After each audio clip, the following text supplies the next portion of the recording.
So our first speaker is Professor Sir Christopher A. Pissarides, and Sir Christopher is the Regius Professor of Economics at the London School of Economics, a Professor of European Studies at the University of Cyprus, Chairman of the Council of National Economy of the Republic of Cyprus, and the Helmut and Anna Powell-Soman, Professor at Large at the Hong Kong University of Science and Technology.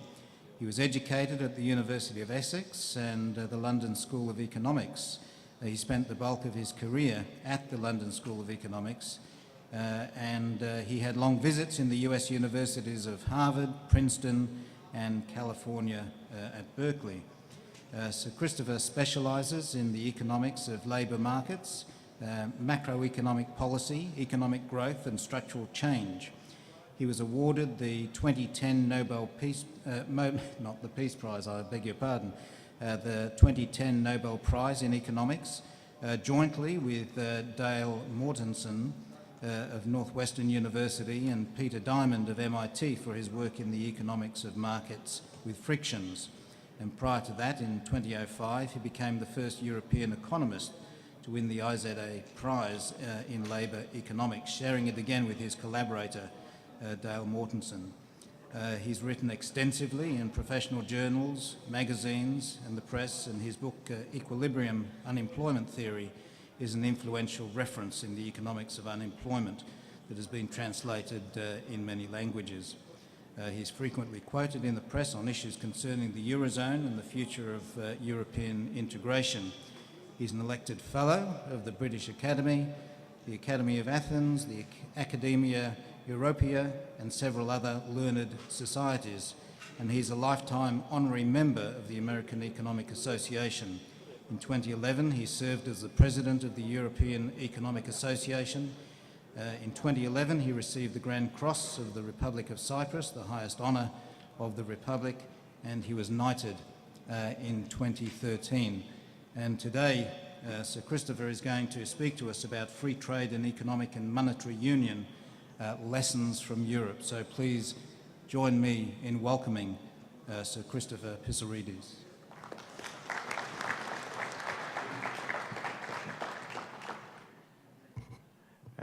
Thank you very much, David, and distinguished guests.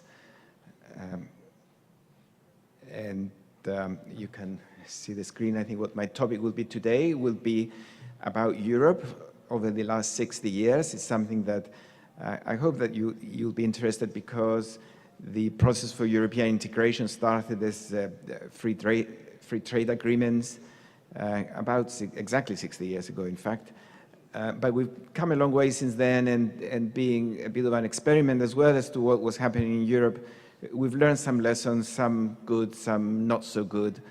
And as you heard, I've been deeply involved in this process more recently, unfortunately on the rather not so good side of the union that we've had. So what I hope to do in the next hour, 45 minutes, is to set out very briefly the history of European integration and the role that free trade and politics and economics have played in that, and then draw some lessons about economic unions and especially monetary and fiscal unions, which I do hear being debated across the world, not least in the Central Asia region.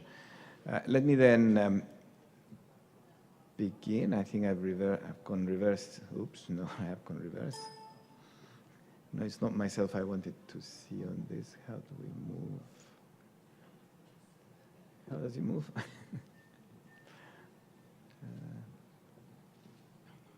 This.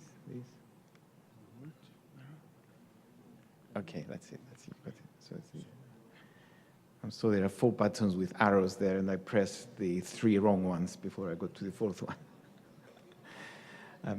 Okay, well, the beginnings, in fact, happened, as I said, exactly 60 years ago, when the agreement for coal and steel was signed as free trade commodities within Europe. Then that was succeeded very soon by the Treaty of Rome, which created essentially a trade bloc of free trade for 6 countries.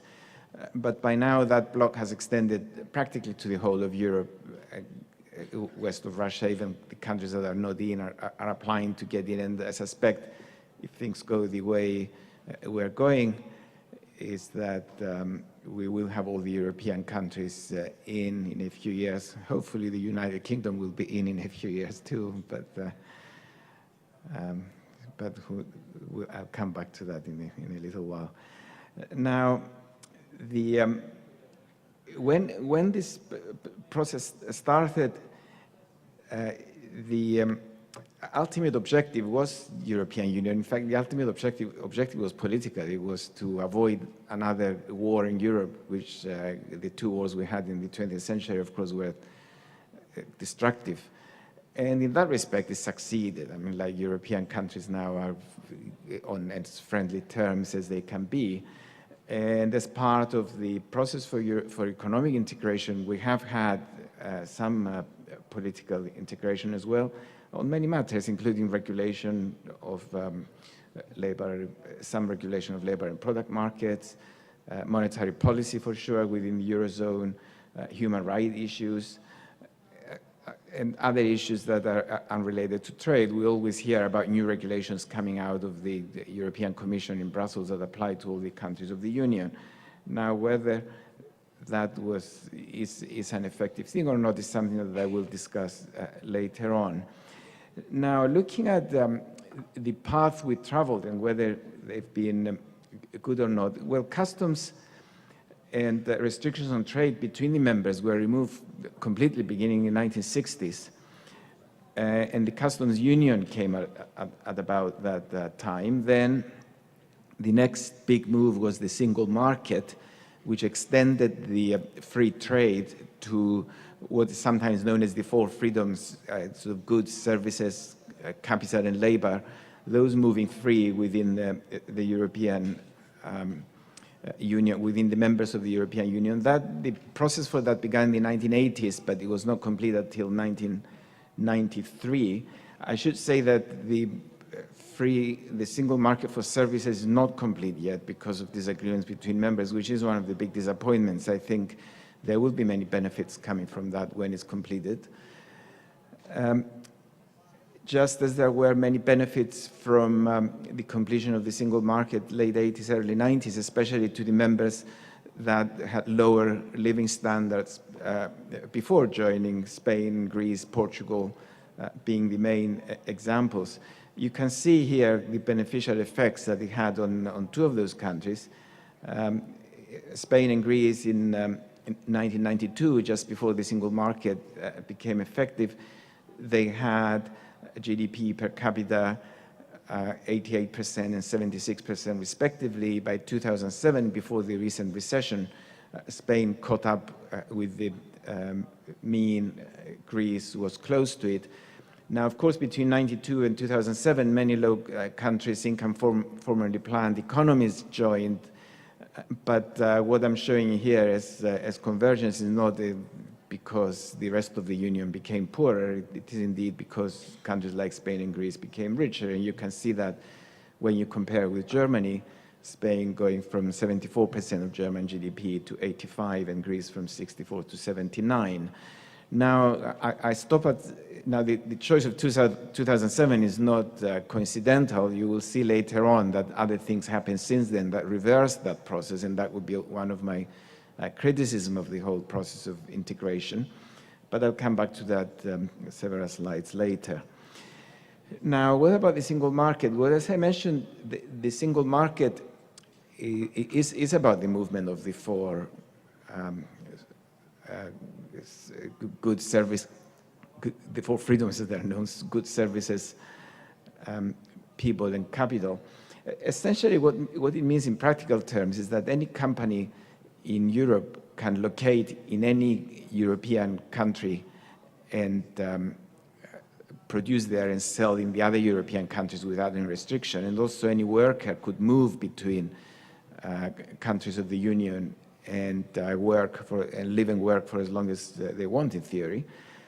And that aspect, workers and capital, the union is, the single market is complete, but as I mentioned before, the market for services is not complete yet. Service providers cannot easily, service standards are not the same across the union, and so providers cannot easily locate in one country and operate in the others, although we are moving in that direction. Now, following the success of the single market, and soon after 1993, when the Delors Commission introduced the rules for the single market, then immediately after that, a little too soon, in fact, in my view, the process for European Monetary Union started. It started first as a regime where we had a unit of account for intra-European transactions known as the ECU, the European Currency Unit. And then the idea was to transform the European Currency Unit into a proper currency that performed all the other functions of a currency as well. And the leadership there was provided mainly by France and Germany, which worked hard in the 90s to bring about the union. And of course, as we all know, they succeeded. I don't know why it jumped so many. The single currency was introduced in 1999. There were big celebrations. It replaced currencies beginning 2002 with the original 10 members. Many others followed. Now we have 18 members. And in fact, now, in theory, all members of the union are obliged to join the single currency, except for the United Kingdom and Denmark, which got exemptions right at the start.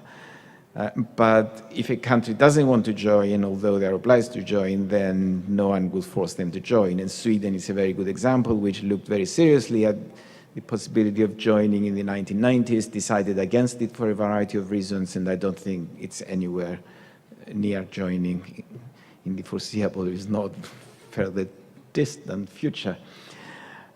Now, although a lot is said about the euro, how it facilitates trade, and there have been studies that show that trade has increased within the Eurozone, not by very much, and there's some disputes, but on average, if you average them all out, maybe there's been an improvement of about 10%, that kind of order. Currently, all the discussion about the euro is really around one point, and this is that we fix exchange rates between the countries of the Eurozone irrevocably. And was that a good thing or was it a bad thing? When it was introduced, obviously, it was thought that it was a trade-enhancing development because it removes uncertainties, it removes the exchange rate risk, it makes accounts more easy because there's a single currency, it makes travel across the Eurozone easier. All those things are true. But the one that matters most is not those things. It's the fact that we cannot vary the exchange rates between the countries of the Union. The countries at the two extremes currently are Greece and Germany. Greece and Germany cannot adjust their exchange rates by moving their nominal exchange rate. Now, it's certainly the case that the countries of the European Union have a lot of things in common. Most trade between them is intra-European trade. Most FDI, foreign direct investment, is still intra-European. I have a couple of charts to show you on that. If we exclude China, even more trade is intra-European, although it has been declining since 2003, to a large extent because of the emergence of China. I mean, maybe you don't see it obviously in those charts, but the difference between the two lines in 2003 is about 1%. The difference in 2013 is more like between 3 and 4%. The decline, of course, is due to the emergence of Asia as a trading continent. But it's interesting that still something like 60 to 62% of trade of the European Union countries is still intra-EU. And the same goes with FDI, although there's been a decline from 70 to about 50%. The majority of inflows of foreign direct investment within Europe are still coming from European nations. Now, let me then take now a slightly more critical view of what we've seen, and identify these three stages that I talked about. We started off with free trade of the six in 1958. We moved on to the single market in the 1980s. 1993 was finalized, where the movement of goods was extended to the movement of services, people, and capital. And we ended up with a monetary union with 18 members so far, and others joining. In fact, one joined very, very recently. And I did ask actually the central bank governor as to why would he ever want to join the Eurozone now when there is such a big crisis that we don't exactly know where we're going. And he did mention that it was mainly because of the exchange rate risk. They just didn't want to have because their main trading partners were in the Eurozone, they didn't want to have an exchange rate risk in trade. So that's still mentioned as the main factor that might make people join. But then let me then talk about that. Now, I won't say much about the first free trade, because I'm sure many other people will be talking about that, and it's something that's been talked about so much by economists. There is no doubt that free trade is a driver for economic development. It's been very successful in Europe, and practically anywhere else it's been tried. The WTO, of course, has made the case as well as anyone could. So I won't say much about it. I won't say anything, in fact, more about it. Now, I will talk about the single market, which potentially can yield very large benefits, but there are conditions that make it beneficial. And finally, I'm going to talk about the monetary union and the complete economic union, where I believe there is a lot more care and planning is needed than the one shown by European leaders in the 1990s. Okay, let's begin then with the single market. Now, the key to the single market is the movement of factors of production. We already had the movement of goods before. Now we have movement of labor and capital. And the idea is that by moving capital across countries and people, then you increase specialization, you take advantage of bigger economies of scale, and you trade across the countries of the Union. Now, of course, customs with respect to goods didn't exist before anyway, but now, even within the Schengen countries for sure, but to a large extent within any member of the Union, you don't even realize when you're crossing borders, when you're traveling across Europe, for example. The key, though, to the single market is the movement of factors of production, and that's what I would focus about. Now, what are the conditions that might make a single market work? In other words, this ideal situation that I painted, we increase specialization and we trade, people go where their skills are needed most, investment goes where the rate of return is highest. Well, what do we need? Well, first we need to have common standards on goods and services. In other words, the regulation, what gives you a health standard, for example, in one country should be the same as in the other. Otherwise, you regress to the bottom. You go to the one that has the most relaxed standards.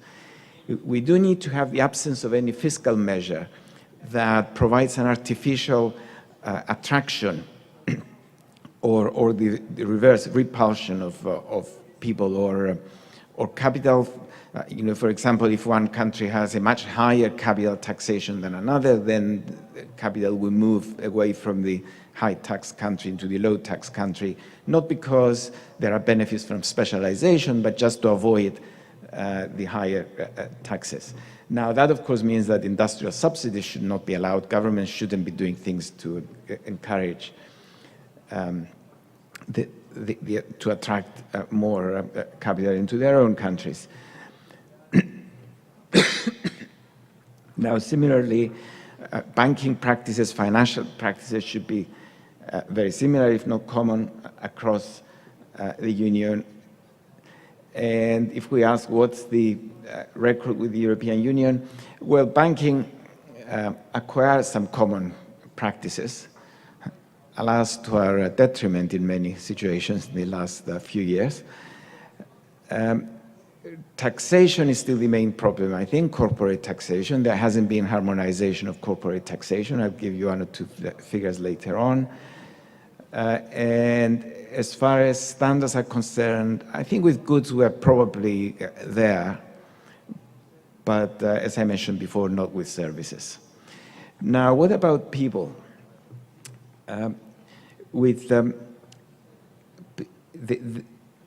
the free movement of people is part of the single market, and of course for that to work effectively, in other words, to attract workers where their skills are most needed, you do require countries to have similar standards of living approximately, if not similar industrial structures.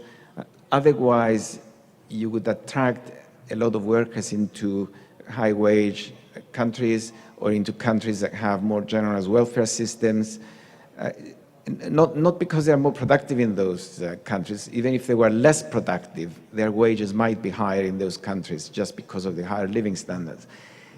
And I believe that is a problem in Europe now, in that we haven't paid enough attention to that before going into the single market, or at least before extending the single market to include the other members of the union that have come in more recently. And in that respect, in fact, some countries have moved away from the single market requirement of the free movement of people, imposing what they call temporary restrictions on labor mobility to avoid large flows of people. Okay, so what was the outcome of all that? Now, a single market is a great idea if countries are ready for it, because there's no doubt of the benefits of specialization.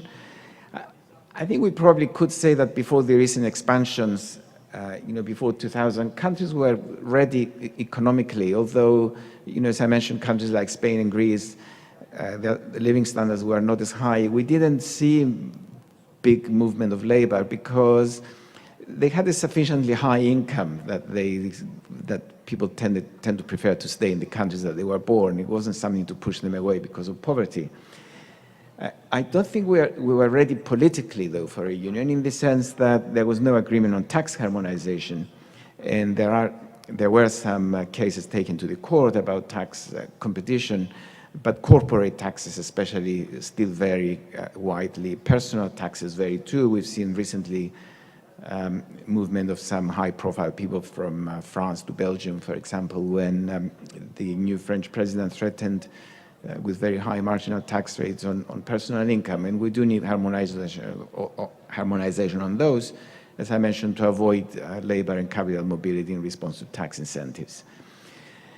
Now, let me be a little bit more specific about the recent tensions that we're seeing in the single market. This has nothing to do with the single currency. It's more of a single market replacing the trade blocs. And I'll highlight just two, given their importance and given the restrictions on time. The first one is immigration. The second one is investment, is the company location. And they're both related to factor movements. They have nothing to do with the trade blocs that existed before 1990. They're more related to the movement of capital and labor. Now, the main tension with immigration was that after 2000, when the formerly planned economies of Eastern Europe, especially the large countries like Poland, Romania, Bulgaria, joined the Union, they still had sizable rural populations and poorly paid labor, but mainly population from the countryside that would have urbanized because those countries had quick urbanization. But by opening up, by them joining the single market, a lot of the urbanization took place by moving to other countries of the Union, and that introduced some tensions. I'm not passing any value judgment. I'm not saying it's bad or good. I mean, after I'm one that moved within Europe and lived in several countries for long periods. What I'm saying is that there are political tensions, and in fact, as an example, given the country of my residence, of my main residence, is that the UK referendum on exit of Europe, it may not have been caused by this tension, but in fact, the result will depend a lot on how the political leaders react to the migrations within the European Union. Now, moving now to company location, which I think potentially is more dangerous, in fact, for the single market. Now, political tensions in the Union did not allow for tax harmonization. As I mentioned, we have very different corporate tax regimes. Industrial subsidies are absent, except for some industries like the airline industry, where they were considered, there are temporary exemptions, which have been going on for years and years. But we do have cases of, say, 10% corporate tax, when the more common numbers within the Union are about 20%. Now, many small countries thought that that was a route to development by having very low corporate taxes and beneficial dual taxation agreements with other countries. And in fact, countries like, well, the high-profile cases again are Ireland, Cyprus, Luxembourg, Malta, and Bulgaria, have tax rates of about 10%, or at least they use that as a way of attracting investment. They've been very successful, and they got into trouble. They got into trouble partly because they couldn't manage all that investment coming into or through their country, and partly with their partners within the European Union, because they've attracted many of the companies that were of different nationalities within Europe. They located in those countries and operate elsewhere. Luxembourg is a very good example. Lots of financial companies are locating there and operating in Germany. Lots of companies are located in Cyprus and now Malta, and operating also in Germany, but also outside, mainly Russia. And Ireland, of course, had a lot of companies locating, a lot of British companies, I suspect. There are tensions with multinationals. We've seen that in the United Kingdom recently with American multinationals locating elsewhere within the Union and operating in the United Kingdom, which has higher taxes than the countries they've chosen. Some high-profile names that I shouldn't mention, but you've probably seen them in the press. And I believe this is a problem when you move into a single market without tax agreements to follow similar taxations. I would say, in fact, that that's the main lesson that we learned in Europe with the single market, is that tax regimes need to be similar to avoid concentration of investments in low-tax countries, especially in small countries where there's obviously no advantage from specialization. You know, why would Malta and Cyprus and Luxembourg have the advantage in the provision of financial and business services, for example? You know, they might have some, but not to supply the whole of the Union. The reason there is concentration of so many businesses in those places are entirely related to their tax systems. The same goes with dual taxation agreements, which is something that wasn't mentioned at all in the original cases. For example, both Malta and Cyprus have very beneficial dual taxation agreements with Russia, and a lot of foreign Russian direct investments goes either into or through those countries. If they had common agreements across the Union, then those investments would be spread more evenly and possibly would be attracted to places where they're more efficient. Same goes with the movement of labor. Now, finally, I'll move to monetary union and the lessons we learned from there. This was the final stage in the integration process. Now, I do believe that the main idea behind the euro in the 1990s was political.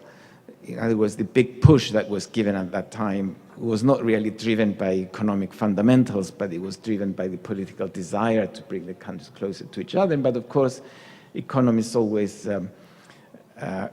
offer justification for almost any political action you might take, actually. I don't know if my colleagues would agree, probably. But the idea behind it, what the economists offered, was that once you have free trade in the single market, then you enhance trade and economic cooperation further by removing the exchange rate risk, by simplifying accounts between members. Travel becomes a lot easier. And of course, what the single currency forces you to do is to follow the same common monetary policy. I mentioned things about problems that we don't have a common fiscal, a common tax policy. The same problems would have arisen if we had a very different monetary policy, what's known as beggar thy neighbor policies, where one country is trying to devalue and get competitiveness temporarily from another, whereas with a single currency, you immediately get rid of that. That was the economic thinking behind it. Of course, many countries were not persuaded, the main ones being, as I mentioned, UK, Denmark, Sweden, and Norway, of course, that stayed outside altogether. Now, once you have the fixed exchange rate, and you had the single market to begin with, then the European Union, or at least the Eurozone, the countries that belong to the Eurozone, become what's known in the literature as a currency area. And there is a big literature on optimal currency area. And one way of evaluating whether the countries of the Eurozone satisfy the criteria for having a common currency is to look at the criteria for the optimal currency area and then compare one with the other. Now, the criteria for the optimal currency area were obviously not satisfied by the countries of the Eurozone, and they're even less satisfied now. They are labor and capital mobility. We have those. But the important one is that there should be a similar economic structure and similar business cycle shocks. And that's where we differ widely. To see that, just compare the leading industrial nation in the Eurozone, Germany, with what's known as the European periphery, Spain, Greece, Portugal, Ireland. Then obviously those countries have no industry to speak of. They are based on services entirely. They are based on tourist services. They're very different from the German economic structure. And as a result, their business cycle shocks would be different in that something like the emergence of China as a trading nation, for example, will have different implications for Germany as the other countries. Now, the other criterion that is often mentioned is that there should be a desire for fiscal transfers. In other words, when one nation needs money, when the country of one nation needs money, it cannot print it because we have a common European Central Bank. And therefore, countries should be prepared to pass money, to give money to each other, to help them out, to avoid any crisis in the Union. And of course, that is not allowed in the Eurozone by treaty. The Maastricht Treaty that set it up does not allow fiscal transfers between governments. Okay, so here are the problems. I mean, these bullet points just mentioned what I just discussed. The way that the Eurozone responded to the absence of fiscal transfers is to impose strict criteria about budget deficits and national debts in a way to avoid the need for fiscal transfers because they didn't want to make them in the first place. And those criteria were 3% on budget deficits, not more than 3% on budget deficits, not more than 60% on debt. Those criteria, I have to confess, they're good in theory, but they're extremely difficult to implement. And in fact, France and Germany were the first countries to discover that they were different to implement. They were the first ones to break them to their advantage in the early 2000s. Once that happened, and the smaller countries that couldn't borrow very much in international markets before discovered it, then they simply went on a spree of borrowing and spending.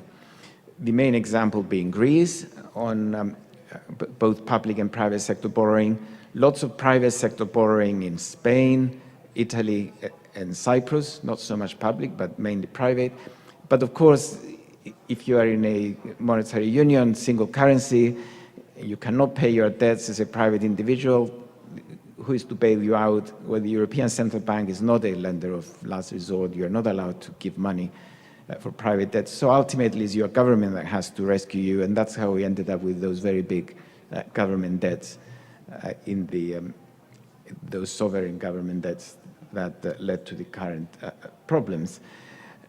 So if we ask them why, how did we end up to this point here, it's obviously because we failed the optimal currency area criterion of fiscal transfers that we should have, and we don't have them in the Eurozone.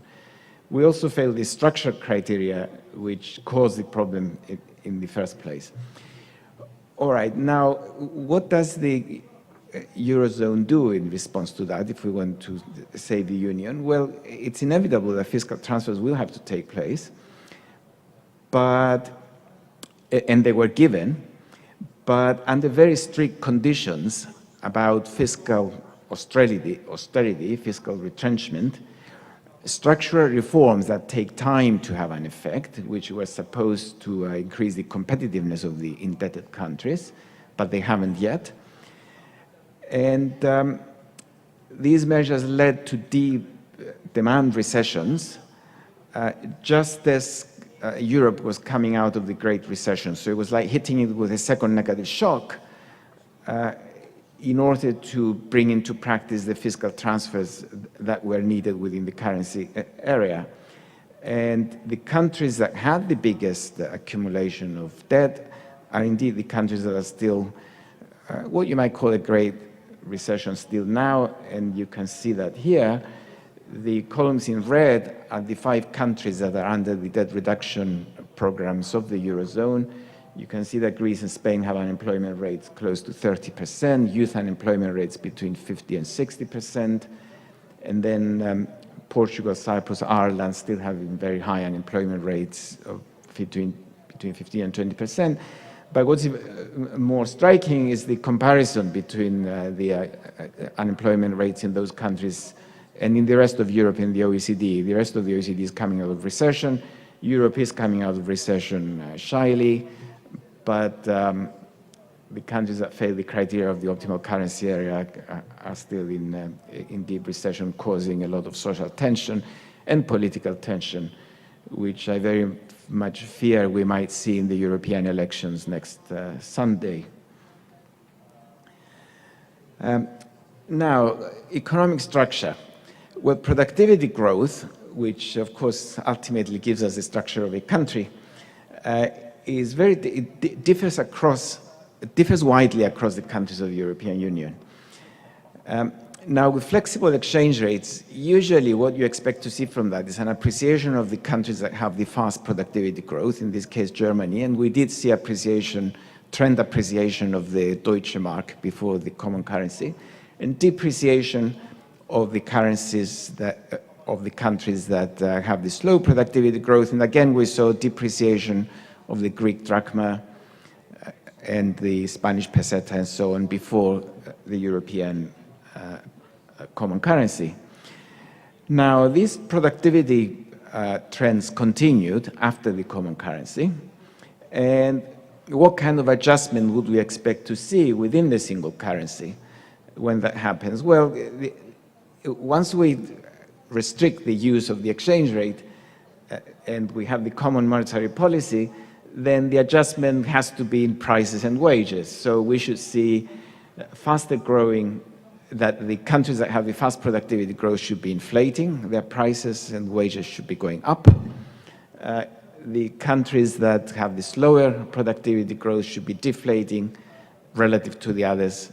The prices and their wages should be going down. It's the relative movements that matter, not necessarily the absolute. But within the Eurozone, though, the one who will decide on what monetary policy to be followed is the European Central Bank. The most influential member is Germany. Germany doesn't like inflation, something that is being put into practice for many, many years before the Union. So once you remove inflation as a mechanism that could correct for the maladjusted real exchange rates, then you are left with only one route, and this is slower inflation or deflation in the countries that have this slow productivity growth. Now, what happened there, and this is a lesson that I think that us macroeconomists have learned in Europe, we didn't expect to see it to that extent, it is that, and we can see it in Greece now. Greece is the only country of the debt reduction countries that has put that mechanism into effect to the full.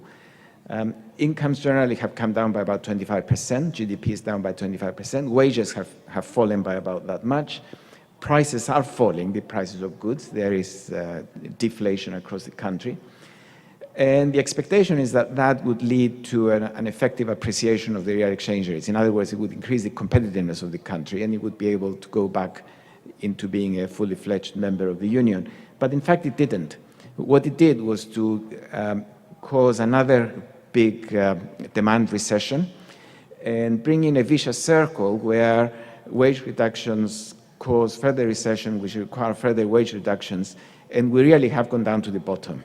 Any reduction in wages from now on will just cause a social revolution, or they'll end up, which is a real possibility in fact, electing the most extreme parties to the European Parliament next Sunday, which might still happen, as I was saying. The majority vote in the European Parliament next time is likely to go to the political extremes.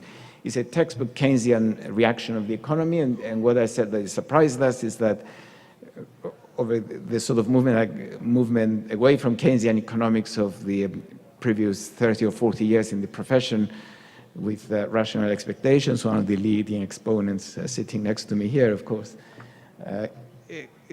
we were expecting this nominal devaluation in Greece to have some positive effect, but in fact it didn't. And it's a lesson we learned hard. Now, you might ask, is there an alternative to what Greece and to some extent Spain have been doing? Well, there is an alternative, and which is in the Federal Reserve, but in of America, of the United States of America. And of course, the Federal Reserve had a Fed chairman who studied he made it his academic research on the Great Depression. And what we're seeing in Europe, in the south of Europe, in the periphery of Europe now, all caused by this movement for common market, single markets and all that, is very similar to the Great Depression in that we're in recession and we're deflating. But Ben Bernanke studied that that's not the right thing to do. Once interest rates went down to zero, he inflated with the what's known as quantitative easing, just putting money into circulation. The European Central Bank needs to follow more expansionary policies if we are going to move the way of the United States, go back to growth and not further into recession or into deflation, which is a real risk in Europe. There's a lot of talk about it. It's not doing anything. Even in the last talk that Mario Draghi, the governor, gave last week, he said, of course, he's aware of the dangers, but we can always wait until June and decide then. I don't know why. I mean, one of the things we did learn from rational expectations is that there's no point in saying you're going to do something and you don't do it. The economy reacts in a way that is maybe in that right direction, but a little bit more confused. It's causing confusion if we keep dropping hints of what we might do in future when the action is needed now, anyway.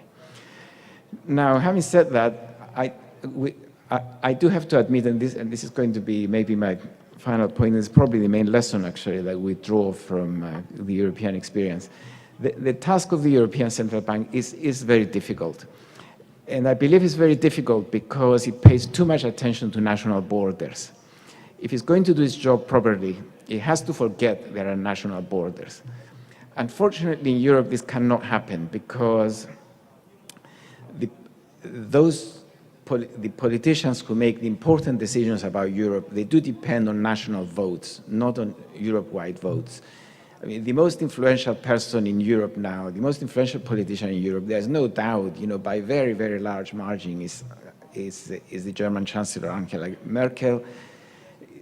She depends on German votes. She doesn't depend on a single vote outside the national borders of Germany. So there are political restrictions in doing that. And that, I think, is the root of the problem, is what gives you this very difficult task. Now, let me show you some figures to see how difficult the task of the European Central Bank is once it starts paying a lot of attention to national borders. What we see here is the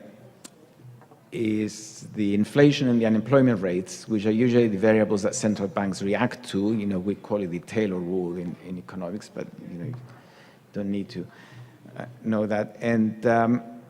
And I'm showing you the German rates, being the leading economy in Europe. And what I call the Club Med average is the average of the Mediterranean countries, including Portugal, of course. And the inflation rate over the previous 12 months was 0.9% in Germany, minus 0.54% in the average there. Greece had the biggest deflation, but the other countries had as well, Italy, Spain, Portugal. Unemployment rates 5% in Germany, which is what economists would consider to be some kind of equilibrium rate. You don't expect it to be much below then, but close to 20% in the European South.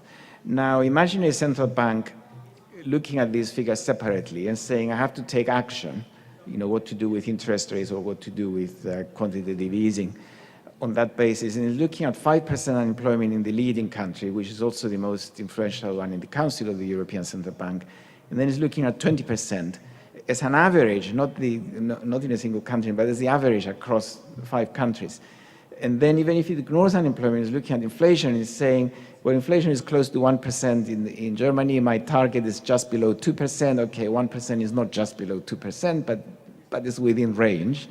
But then minus 0.5 is way below the target of just below 2. Just below 2, as a member of the council told me recently, in fact, she said, well, we mean 1.8, but not 1.7. 1.7 is not just below, it's below. And here we have minus 0.5. Now, what does the central bank do? Well, the answer is nothing, because there isn't anything optimal to do. So my conclusion from that table is that for as long as we have debt and fiscal policies that are split down national borders, there cannot be good common policy. The ECB currently, if you apply what we call the Taylor rule, you'll find that the ECB is doing what the German fundamentals would require it to do. Maybe it's being a little bit too deflationary, in fact, even with respect to the German ones. But if the whole of Europe had German data, like the one that I've just shown you, it wouldn't be a bad policy, what it's doing. But deflation, I think, is a real risk, and it is putting at risk the rest of the European Union as well. And unemployment, of course, and the problems that might lead is a real risk. Now, if you look at the average rates within the Eurozone, which is 0.7% inflation and 11.8% unemployment, the obvious response, again, there is to inflate. I mean, if we have a target of 1.8, 1.9% inflation, and we see 0.7, if we ignore national borders, we should be inflating, not talking about inflation, but actually doing it. Now, what's the result of those policies that we've been following since 2007? Well, I said to you, I'll show you another table. This is the same table that I showed you in 99 and 2007 before with with Spain and Greece catching up with Germany. But of course, what happened since 2007 is that there's been a divergence again. The German relative position with respect to the European Union went down from 123 to 118% up to 2007, up to 126 since then. Italy started with 112, went down to 102, is now down to 93. Now, of course, Italy has many other problems than the Eurozone, but anyway. Spain converged to 2007, is now down 5% below the European Union. Greece, Portugal went up. They're now down to below where they were before the introduction of the euro. So obviously, monetary union is not working for those countries in particular, and therefore is not working for the whole system. What lessons have we drawn from that? The lesson we've drawn, which is one that I did hesitate a lot before being persuaded. I first heard it in Brussels something like 3 or 4 years ago from European colleagues. Me being in Britain, I hear political union and I start shaking, almost given my upbringing, my intellectual upbringing at least. But in fact, the more I think about it, the more the conclusion that I come to that if you want to extend the single market to a monetary and economic union, you do need to have a political union as well. Without a political union, you're bound to hit some kind of shock somewhere which is going to cause a lot of problems. And for as long as you have voting within national borders and paying too much attention to what's going on within your national borders compared with what's going on in the other countries of the Union, you might as well not go into monetary union or fiscal union, because it's not going to work. You could stay with the single market, which does bring the benefits that I mentioned before. that the market mechanism in the open world, which we always thought they might work, which is flexible labor markets, flexible prices, flexible wages. Of course, I do think those are very good things to have, but they are not mechanisms that could correct that could take the place of the fixed exchange rate within countries that are so closely related with each other in trade and factor mobility. Let me give you examples where monetary union has been successful. And I use two examples here: the United States, late 19th century, early 20th, when the expansion west was taking place, when California was incorporated into the union. Well, Californian infrastructure, Californian development was provided with East Coast money. All those canals that brought water to the south from the north were constructed by the federal government, not with taxes raised there. They were happy doing it there because they had a political union, and we can see the successes even today. German unification, a more recent example. East Germany was kick-started after the fall of the Berlin Wall with West German money entirely, very big transfers west. Again, Germans were happy doing it because they have political union, they're a single country. Economic and monetary union works when there is political union. What we're seeing in the Eurozone now is that it doesn't work when we focus entirely within our borders. So these are my conclusions, that free trade agreements and customs unions work well in Europe. There are hardly anything we should mention now that you don't know. In the single market has pitfalls, migration and company location in particular, driven by fiscal incentives, is a bigger problem than what we feared, and the sooner that Europe gets to a common corporate tax and tax harmonization, the better off we'll be. At least at the very minimum, there should be a minimum tax below which we will fall. But monetary union is very risky without political union, and keeping our own currencies might be more beneficial overall, in the sense that although there are benefits from fixed exchange rates in terms of the exchange rate risk, those do not appear to be as big as the alternative that we are seeing now taking place in Europe. Right, thank you very much.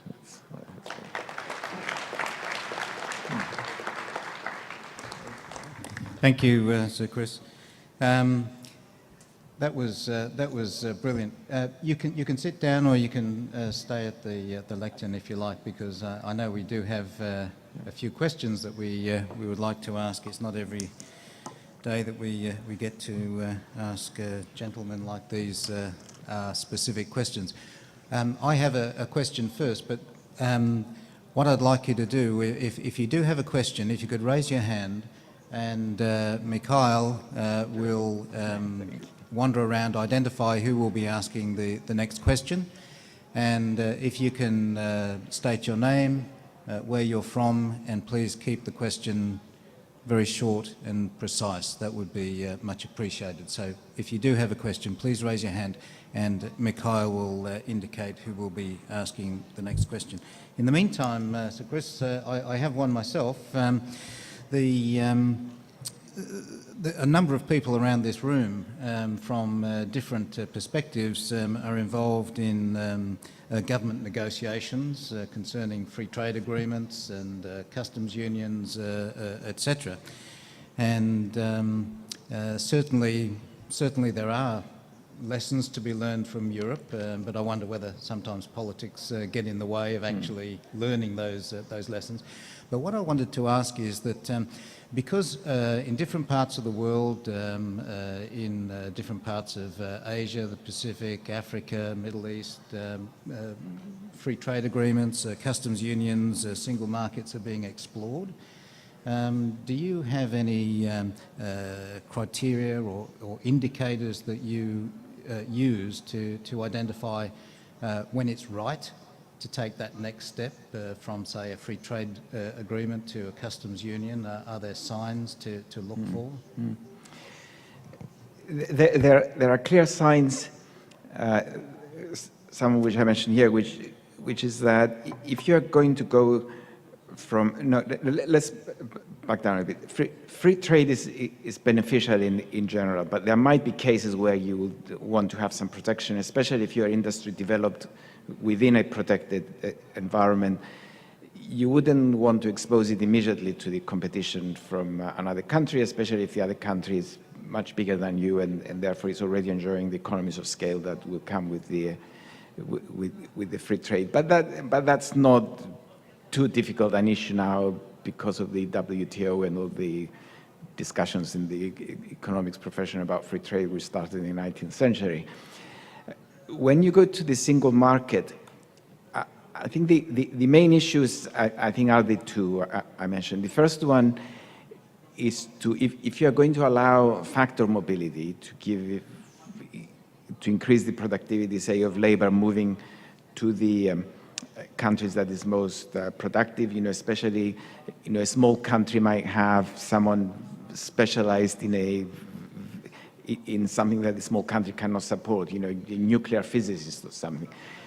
Well, of course, the past tendency was for all those people to go to the United States and go through the immigration procedures and all that. Now you could extend that to many other professions within the union.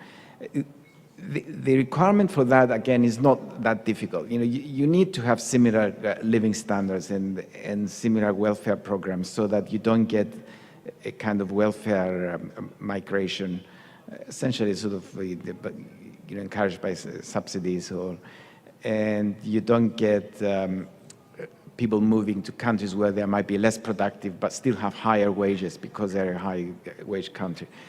That's partly what's giving us a little bit of tension within the European Union now, with Bulgaria and Romania being quite below in wage and living standards the rest of the Union, but I don't think it's too serious a problem. I think, though, the one that politicians can influence, and they shouldn't be going into single market agreements before they sort that out, is tax policy. We shouldn't be using tax policy to get into competition with each other. Now, of course, the European Union does have very strict, it's got a tax commissioner. I think it's Mr. Almunia, the Spanish commissioner at present. And is very concerned about tax competition. But at the same time, it does have these very different corporate taxes, and thinking about tax in the European Union now is not driven very much by the single market, but by your own country. They all do it. I can use it. I can bring as an example David Cameron, for example, when he addressed the Davos World Economic Forum. He made his main point, the fact that that he wants his government to be a corporation-friendly, an employer-friendly government, corporation-friendly government, and therefore is starting a process of reducing the corporate tax, and it's already reduced it to some extent. It's obviously all very good, and we've seen countries with low corporate tax rates have attracted a lot of business. But it's not a coordinated activity across the union to have common taxes, and I think actually that is something that we should be paying more attention to. There is a manifesto for Europe circulating the internet now, inviting signatures from everyone that is saying that we should have a common corporate tax, which it's signed by Thomas Piketty and some other French economists, Piketty of extreme fame currently in the profession, I guess, which does argue for a common corporate tax at least not below 20% in any country. The number I think is not that significant. I wouldn't stick with the number, but as an idea, I think it's a good one. Thank you. Do we have a question, Mikhail?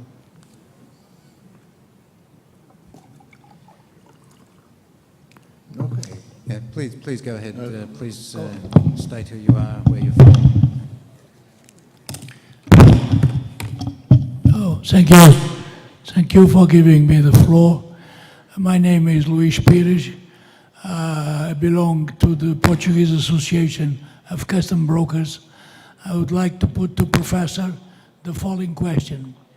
We are very upset in Portugal in this moment with our political situation, our economic situation, and we are afraid of the future. Can you tell us, please, what's your opinion about the possible disappearance of our common currency, euro? Do you think euro runs the risk of disappearing and being, and we return back to the old national currencies? Do you think this is possible? What do you think about this probable scenario? Thank you. I think, I mean, I don't know if everyone heard the question is the worry in Portugal, which of course is the same in Greece, Cyprus, and even Spain, which is that whether we're going to regress even more until we get out of the single currency.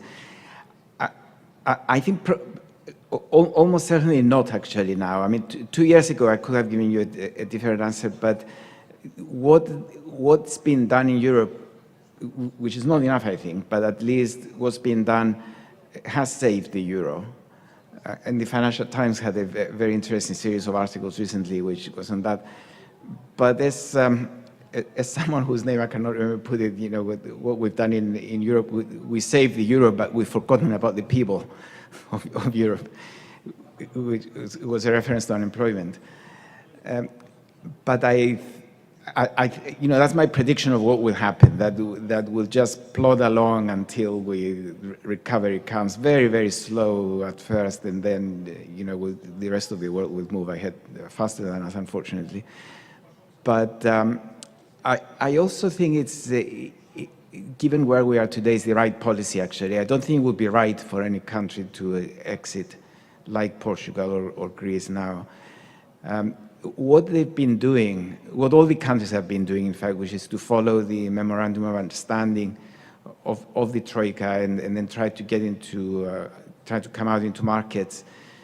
Given where we are, I think is the right policy. What I would say, though, more especially addressing my German colleagues, is given how much countries like Portugal and Greece have tried, give them some more money to invest as well, you know, in job creation measures.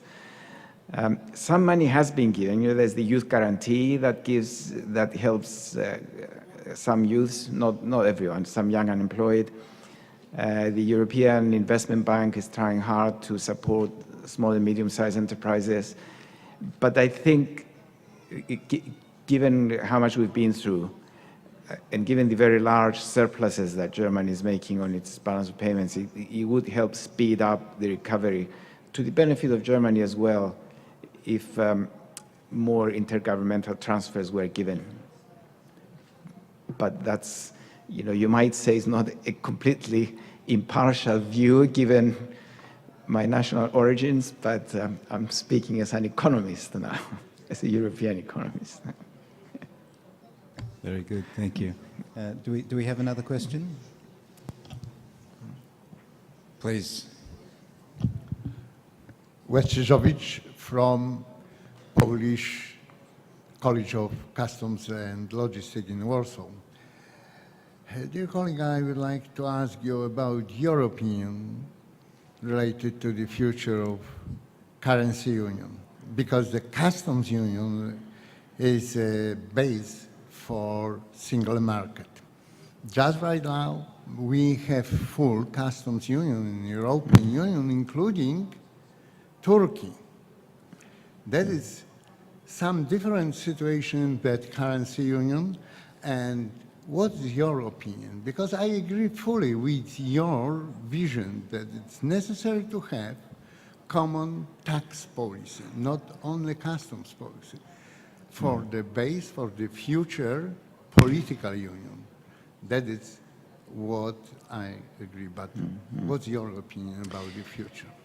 Well, I mean, my opinion is that the customs union is great. You know, I'm pro free trade. I think there should be agreements with China, India emerging now, and other nations for free trade. I mean, you know, we should encourage more collaboration with Africa, Sub-Saharan Africa especially, you know, South Africa to begin with, but then extend it.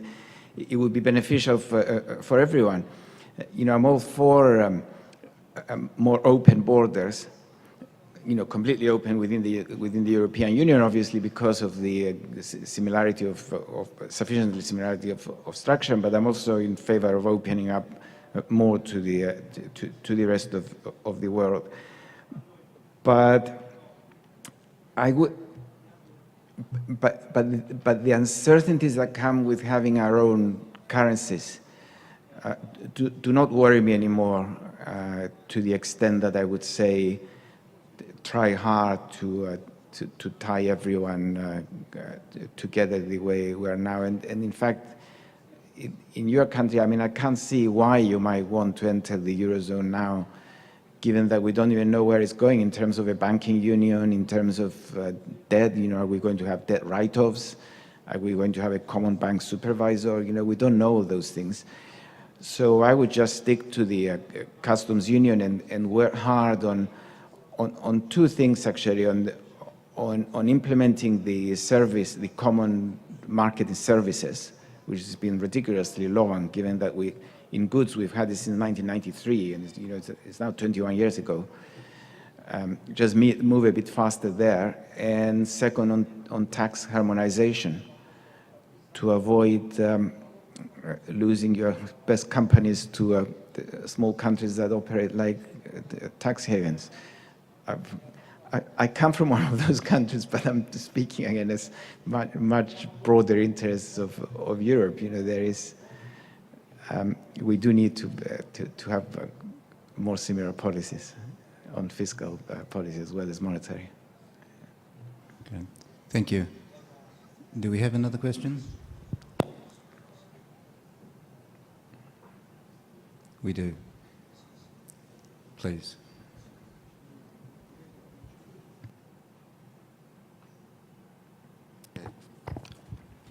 Je m'appelle Yao Ahadji. Wait a minute.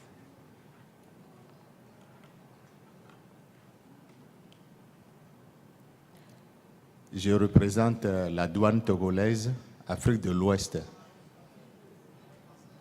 Mon pays appartient à une organisation qu'on appelle l'UEMOA, Union économique et monétaire de l'Afrique de l'Ouest. Il y a 8 pays et notre monnaie, c'est le franc CFA, qui est arrimé à l'euro. Alors, nous n'avons pas de possibilité d'agir sur notre monnaie. La coupure se fait en France. Tous les pays doivent constituer des réserves dans la Banque centrale française. Et beaucoup d'économistes estiment que cet arrimage pénalise l'économie des 8 pays. Si vous devez donner un conseil à nos pays, pensez-vous qu'on doit être déconnecté de l'euro ou bien cet arrimage nous sécurise ou bien sécurise nos économies? Je vous remercie.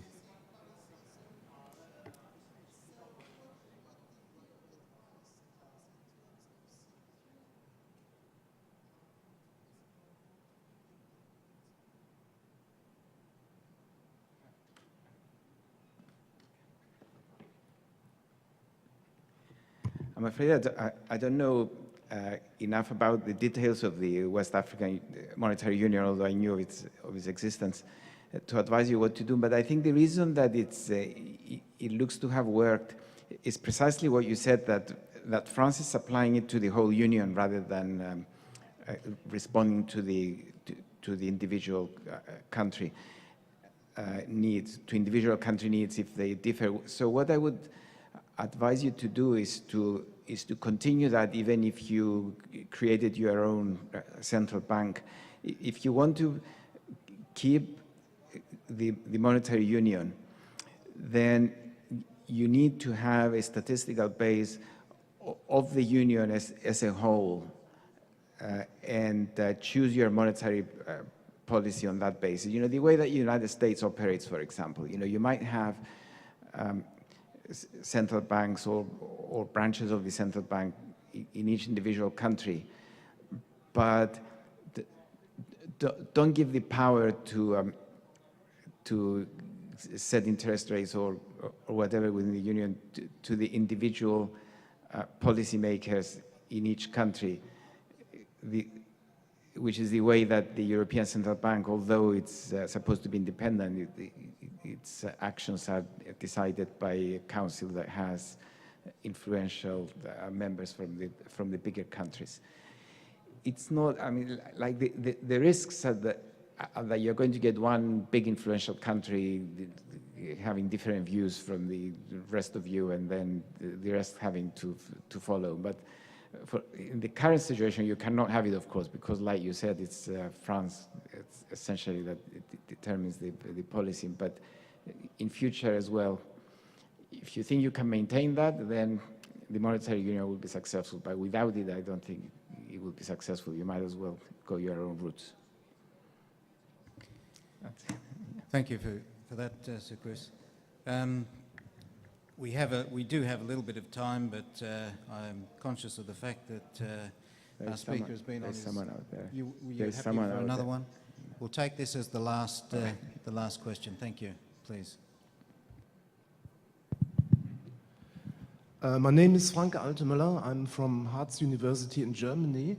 I would very much like to come back to the question of our first colleague from Poland, who was worried that the euro could fail and that the different nations would fall back into their national currencies. I think, Mr. Pissarides, that you gave already an answer to that question, that we need a political union. I feel that we have already a political union, but there are lacking important points. Could you please shortly describe which characteristics, which features are lacking in this political vision you mentioned? Mm-hmm. Well, I could mention the two most important. The first one is the way fiscal policy is determined. In the following sense,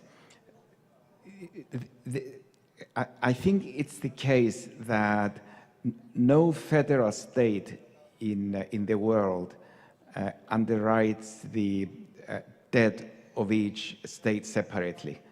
In other words, even in the United States, the debts of New York and the debts of California just belong to New York and California and not to everyone else. So I'm not saying that we should have common sovereign debts, although it could be a solution. It's an extreme form of solution, where you pool all your debts together. And I did advocate that actually as a measure to get us out of the problems we have now. But with reference to that, what the political union, a feature of a political union that would be important would be to have more fiscal transfers through some central institution. Currently we have the structural funds, we have the European Stability Mechanism, which is a very good thing, but and we have the youth guarantee and all that, but it's obviously not enough. Now, how much would be, I mean, it's not enough because we are seeing the outcomes.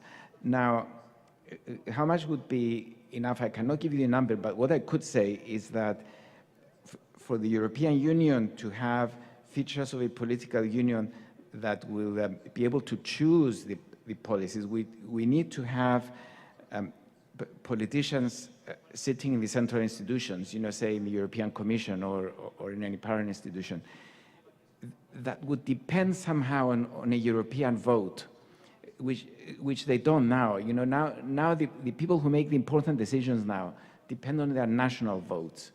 So although they do care about Europe, I'm not saying that they're behaving very selfishly, they're always looking back at the reaction of their own voters.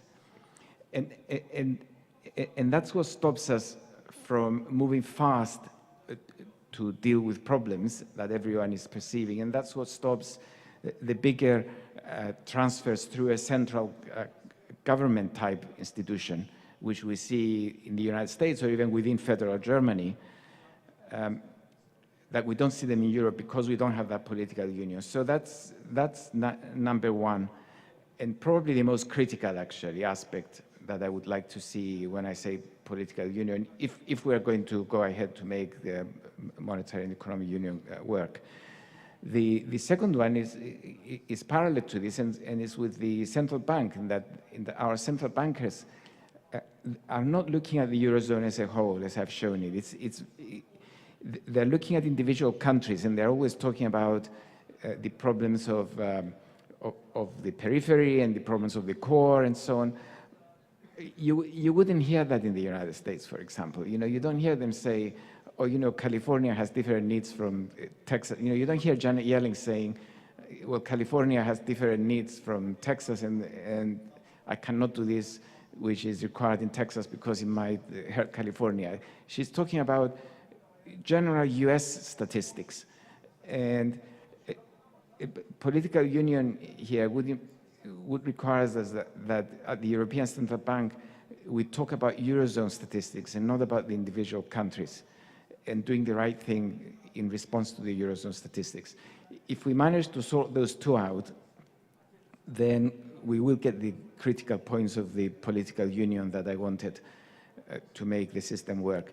But of course, the very important one is the first one I mentioned, is the one that although you don't pool the debts, you don't underwrite each other's debt, you do have a mechanism for transfers through a federal style government, in the way you have it in federal democracies like Germany and the United States.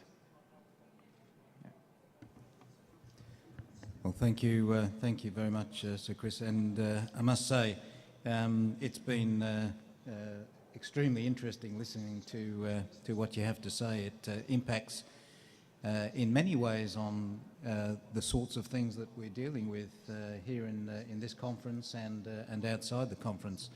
As I said, not only do we have people involved in the EU, but also those who are involved in negotiating free trade agreements, negotiating customs unions, etc. But also the issue about harmonisation of taxation. It actually impacts those who are involved in excise taxes, and it can distort the marketplace in terms of the positioning of manufacturing facilities, distribution chains, etc. So it's fascinating to hear it from that perspective, and I'm sure that those that are here, that are involved in those discussions, those considerations, maybe we found ourselves a policy advisor that we can turn to when we need to. But thank you once again, and please join me in thanking Sir Christopher Pissarides. Okay. Thank you very much, everyone.